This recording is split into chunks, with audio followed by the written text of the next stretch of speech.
अस्सलाम वालेकुम everyone. Dear students, federal board of intermediate and secondary education की तरफ से इस साल के मैट्रिक और इंटरमीडिएट के बोर्ड इम्तहानात के स्टार्ट होने की जो तारीख़ों का ऐलान किया गया है, तो उसमें मैट्रिक के बोर्ड एग्ज़ाम्स 20 मई से और इंटरमीडिएट के बोर्ड एग्ज़ाम्स 10 जून से स्टार्ट होंगे। फेडरल बोर्ड की तरफ से मैट्रिक और इंटरमीडिएट के बोर्ड एग्ज़ाम्स का शेड्यूल पहले से ही अनाउंस किया गया था और 6 अप्रैल के इंटर प्रोविंशियल एजुकेशन मिनिस्टर्स की कॉन्फ्रेंस में ये डिसाइड किया गया था कि कोई भी बोर्ड मई के तीसरे हफ्ते से पहले अपने इम्तहानात स्टार्ट नहीं कर सकता। फेडरल बोर्ड की तरफ से ऑलरेडी 20 मई से मैट्रिक के इम्तहानात स्टार्ट हो रहे थे, जो कि मई का तीसरा हफ्ता ही बनता है। लिहाजा फेडरल बोर्ड की तरफ से अपने शेड्यूल में किसी किस्म की तब्दीली नहीं की गई। इसके अलावा फेडरल बोर्ड की तरफ से इस साल के इम्तहानात के हवाले से एक और बड़ी अहम अपडेट ये भी शेयर की गई है कि इस साल मैट्रिक और इंटरमीडिएट के ज़्यादातर सब्जेक्ट्स के सब्जेक्टिव पेपर्स ई शीट्स के ऊपर लिए जाएंगे। इस साल फेडरल बोर्ड की तरफ से ये अनाउंसमेंट की गई है कि मैट्रिक के 6 सब्जेक्ट्स जिनमें शामिल हैं English, physics, chemistry, biology, mathematics और कंप्यूटर साइंस, इनके सब्जेक्टिव पेपर्स ई शीट्स पर लिए जाएंगे। इसके अलावा इंटरमीडिएट के 5 सब्जेक्ट्स जिनमें शामिल हैं इंग्लिश, फिजिक्स, केमिस्ट्री, बायोलॉजी और कंप्यूटर साइंस, इनके सब्जेक्टिव पेपर्स ई शीट्स के मुताबिक लिए जाएंगे, जिससे मैट्रिक और इंटरमीडिएट के बोर्ड इम्तहानात के सब्जेक्टिव पेपर की बेहतरीन चेकिंग को यकीनी बनाया जाएगा।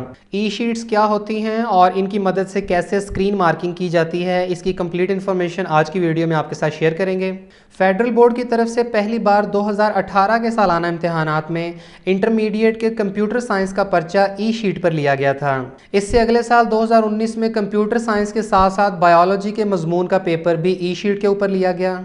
ई शीट का हरगिज़ ये मतलब नहीं है कि ये पेपर कंप्यूटराइज्ड होंगे, बल्कि ई शीट एक आम आंसर शीट होती है, लेकिन इसमें फ़र्क ये होता है कि दूसरी शीट की निस्बत ई शीट में हर क्वेश्चन को अटैम्प्ट करने के लिए एक मखसूस जगह अलॉट की गई होती है। यानी अगर किसी कैंडिडेट ने शॉर्ट क्वेश्चन या लॉन्ग क्वेश्चन अटैम्प्ट करना है तो वो सिर्फ दी गई जगह के ऊपर ही अपना सवाल अटैम्प्ट करेगा, लेकिन प्रोवाइड की गई जगह काफ़ी होती है कि कैंडिडेट अपना लॉन्ग या शॉर्ट क्वेश्चन अटैम्प्ट कर सके, क्योंकि किसी सवाल की मैक्सिमम पॉसिबल लेंथ को देखते हुए ही ई शीट के ऊपर उसके लिए जगह डिसाइड की गई होती है और हर कैंडिडेट को सवालात के अगेंस्ट दी गई जगह के ऊपर ही सवाल अटैम्प्ट करना होता है और कोई भी स्टूडेंट दी गई जगह से आगे सवाल अटैम्प्ट नहीं कर सकता। ई शीट पर पेपर हल करने का हरगिज़ ये मतलब नहीं है कि इसकी कंप्यूटराइज चेकिंग होगी, बल्कि होगा ये कि आपकी आंसर शीट को स्कैन करके मुख्तलिफ एग्जामिनर्स को भेजा जाएगा और इस तरह एक पेपर 8 से 10 एग्जामिनर्स के ज़रिए चेक करवाया जाएगा, जिसके ज़रिए सही नताइज के अमल को यकीनी बनाया जाएगा। पेपर्स बहरहाल एग्जामिनर्स ही चेक करेंगे। ई शीट के ज़रिए स्क्रीन मार्किंग के निज़ाम को अपनाने में पर्चा जात की तरसील और मार्किंग सिस्टम, जो कि एक एग्जामिनर से किया जा रहा था, इसके ज़िम्मन में बेहतरी आएगी। याद रहे कि आपका पेपर 8 से 10 डिफरेंट एग्जामिनर चेक करेंगे, लेकिन हर एग्जामिनर पेपर का एक ख़ास पोर्शन ही चेक करेगा और इस तरह इसकी वजह से फेयर ग्रेडिंग में मदद मिलेगी। बजाय किसी पर्टिकुलर एरिया के एग्जामिनर से पेपर चेक करवाने के पूरी कंट्री से प्रोफेशनली क्वालिफाइड स्टाफ से पेपर चेक करवाए जाएंगे। जैसे आप यहाँ पर मैट्रिक के फिजिक्स, केमिस्ट्री और बायोलॉजी के पेपर की ई शीट का सैंपल देख सकते हैं। यहाँ कैंडिडेट्स ने अपना रोल नंबर मेंशन करना है, इसके बाद name of examination, subject, paper, date, OMR sheet number. इसके अलावा तलबा की रहनुमाई के लिए फेडरल बोर्ड की तरफ से एक वीडियो भी अपलोड की गई है, जिसमें स्टूडेंट्स को अपनी आंसर शीट के ऊपर रोल नंबर मेंशन करने का तरीका और रोल नंबर के अगेंस्ट मुतालिका बबल्स फिल करने का तरीका भी बताया गया है। रोल नंबर फिल करने के लिए सिर्फ ब्लू या ब्लैक बॉल पॉइंट इस्तेमाल करने की इजाज़त है। ख़राब तरीके से बबल्स को फिल करने से गुरेज करें, क्योंकि इससे आपका रोल नंबर गलत हो जाएगा। इसके बाद आपने अपना नेम ऑफ एग्जामिनेशन, सब्जेक्ट या पेपर, डेट और OMR शीट नंबर मेंशन करना है। OMR शीट नंबर आपकी ऑब्जेक्टिव पेपर की शीट के दाहिने हिस्से पर लिखा होता है। ये सब फिल करने के बाद आप यहाँ देख सकते हैं कि हर सवाल की एक मखसूस जगह दी गई है। जैसे यहाँ क्वेश्चन नंबर 2 का पार्ट 1 है तो उसके लिए तकरीबन आधा सफ़ा दिया गया है। इसी तरीके से क्वेश्चन नंबर 2 का पार्ट 2 है, जिसके लिए तकरीबन हाफ पेज अवेलेबल है। इसके बाद क्वेश्चन नंबर 2 का पार्ट 3, पार्ट 4। क्वेश्चन नंबर 2 चूँकि शॉर्ट क्वेश्चन होते हैं, लिहाजा इन्हें अटैम्प्ट करने के लिए 2 सवालात के लिए एक सफ़े की जगह दी गई है। इसके बाद अगर लॉन्ग क्वेश्चंस की बात की जाए तो क्वेश्चन नंबर 4 चूँकि लॉन्ग क्वेश्चन है, लिहाजा इसे अटैम्प्ट करने के लिए पेज नंबर 1, पेज नंबर 2, इसके बाद पेज नंबर 3 और पेज नंबर 4 यानी 4 सफ़हात की जगह दी गई है।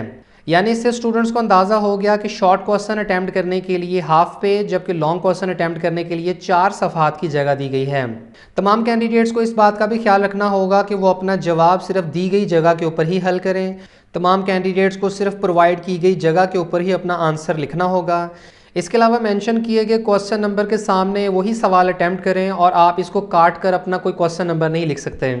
सवाल अटैम्प्ट करते हुए इस बात का भी ख्याल रखिएगा कि लाइन से आगे आपके अल्फाज ना जाएं और सिर्फ प्रोवाइड की गई जगह के ऊपर ही अपने सेंटेंस को कंप्लीट करें। कटिंग लाइन से बाहर कुछ मत लिखें, क्योंकि अगर आप यहाँ कुछ भी लिखेंगे तो वो हिस्सा काट लिया जाएगा और वो ज़ाया हो सकता है। फेडरल बोर्ड की वेबसाइट के इस लिंक से आप डिफरेंट सब्जेक्ट्स के सैम्पल ई शीट पेपर्स निकाल सकते हैं।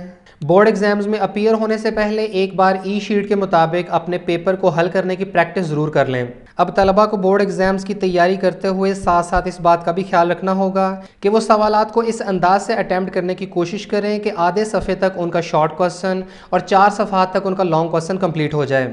इसके अलावा कैंडिडेट्स को मार्जिन लाइंस लगाने की भी ज़रूरत नहीं होगी और तमाम कैंडिडेट्स ने मुतल्लिका सवाल नंबर के सामने दी गई जगह के ऊपर ही सारा सवाल अटैम्प्ट करना है। मिसाल के तौर पर आप सवाल नंबर 3 का पार्ट नंबर 1 हल करने लगे हैं तो उसके लिए आप यहाँ हल करेंगे। इसके बाद अगर आपको सवाल नंबर 3 का पार्ट 2 नहीं आता या आप इसे बाद में अटैम्प्ट करना चाहते हैं तो ये वाली जगह खाली छोड़ दें और इसके बाद आप सवाल नंबर 3 के पार्ट नंबर 3 पर आ जाएं। ऐसा नहीं हो सकता कि आप सवाल नंबर 3 का पार्ट नंबर 3 इस जगह पर हल कर दें, क्योंकि ये जगह सवाल नंबर 3 के पार्ट नंबर 2 के लिए मुख्तस की गई है। जो तलबा पहली बार ई शीट के ऊपर अपने इम्तिहानात देंगे तो उन्हें थोड़ी प्रॉब्लम हो सकती है, लेकिन ये इतना ज़्यादा इशू नहीं है। आप थोड़ी सी प्रैक्टिस के साथ इसको आसानी से समझ सकते हैं और इसके मुताबिक सवालात हल करना सीख सकते हैं। उम्मीद करते हैं कि आपको ई शीट और स्क्रीन मार्किंग की मुकम्मल समझ आ गई होगी।